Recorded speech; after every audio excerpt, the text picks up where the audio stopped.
They need a prime minister who hears them and offers them hope that they can, again, afford to buy a home, a car, pay their bills, afford food, have a secure retirement, and God forbid, even achieve their dreams if they work hard. They need a prime minister who will restore that hope, and I will be that prime minister. Juggling a couple of big stories this morning, including the Conservative leader, Pierre Poilievre, targeting the Liberal government fresh off his massive victory last night to become the new leader. The Liberals had a representative on hand for last night's event. That's sort of a normal thing for political parties. Intergovernmental Affairs Minister Dominic LeBlanc. I spoke with him just last night after Poilievre's victory speech to learn how his party is responding to their new opposition. Dominic LeBlanc, nice to see you. Nice to see you, Rosemary. Appreciate you staying a little bit later to chat with me, and I know you're traveling on Sunday, so we're talking now. I guess your initial reaction, probably not surprising to you that Pierre Poilievre won, but what do you think this changes in terms of what your party has to do? Well, first of all, it's appropriate to congratulate Canada's new leader of the official opposition. Right. I've been in Parliament for a while. I've been in opposition and in government. The leader of the opposition function is important in our democracy, so I think it's appropriate to congratulate Mr. Poilievre on his overwhelming win as Conservative leader. And it will give Canadians, I think, a glimpse over the next number of months and the next 3 years of a leader who advocated a series of policies and a series of ideas in the run-up to winning the leadership that are pretty irresponsible and pretty reckless. So, like what? Well, firing the governor of the Bank of Canada, telling people that you can sort of be insulated from inflation if you invest in cryptocurrency, telling Canadian families that the childcare agreements with provinces that have lowered by 50% the cost of childcare for parents is equivalent to a slush fund. So those simple slogans may have excited some Conservative Party members who clearly came out to vote for them.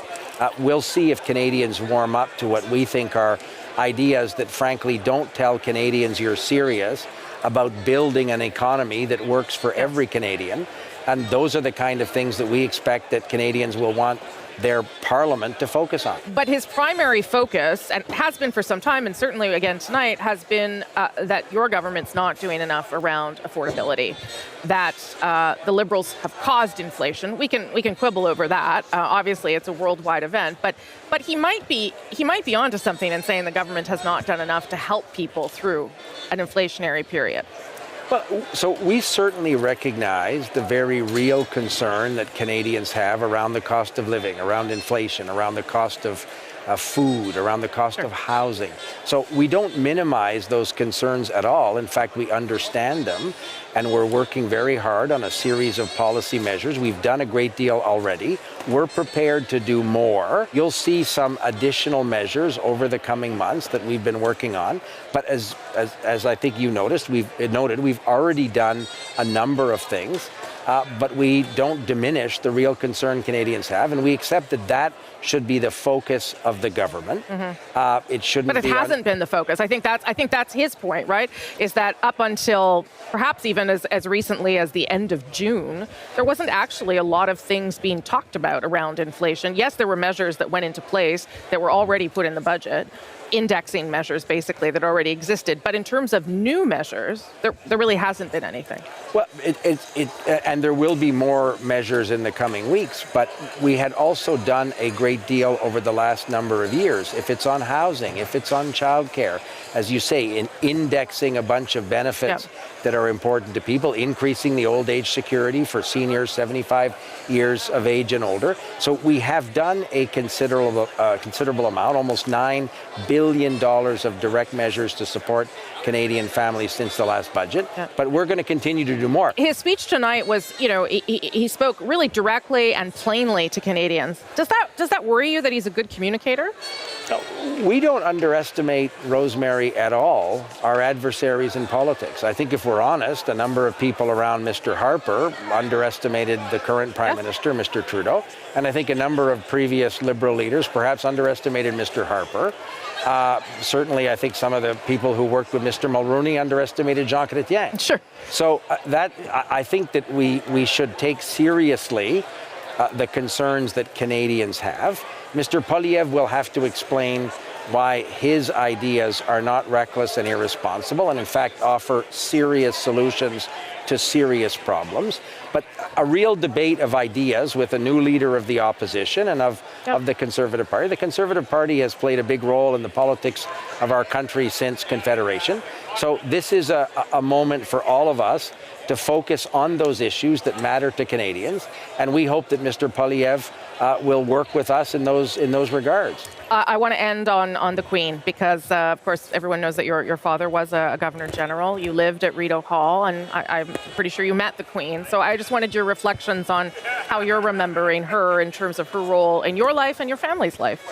So I've thought, obviously, Rosemary, a lot about this in the last number of days, and we've seen an outpouring from every part of the country of affection and respect for a woman who served in a remarkable way for those 7 decades. I thought about my father's generation, including French Canadians like my father, like Mr. Chrétien, like Mr. Trudeau, Pierre Trudeau, like Mr. Mulroney. These people that had worked with her and had served with her had developed a huge affection and respect for her and her role as the sovereign. I remember a dinner at Rideau Hall. She had come to Ottawa for a Canada Day when my father was Governor General, and that evening there was a free sort of part of her schedule, and she had thought that it might be nice to have a barbecue, a family dinner, literally propane barbecues in the garden of Rideau Hall. Like hot dogs and hamburgers? No, it was lamb chops, actually, and chicken breast. It was sort of a mixed grill. But there were 2 tables of 8.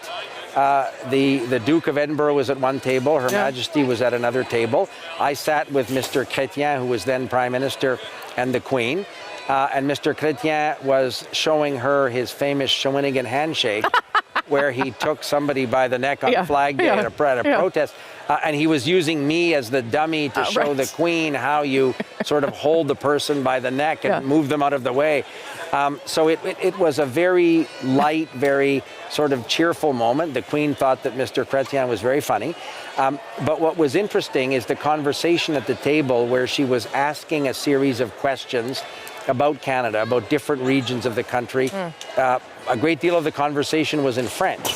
So her knowledge of the country, her ability to speak in French about issues facing the country. I remember 25 years ago being amazed that she had that insight and that affection for our country, and we're seeing that in the reaction of Canadians now. Yeah. Thank you very much for doing this, and nice to see you in person. Well, thank you very much, Rosemary. Glad to see you. Thank you.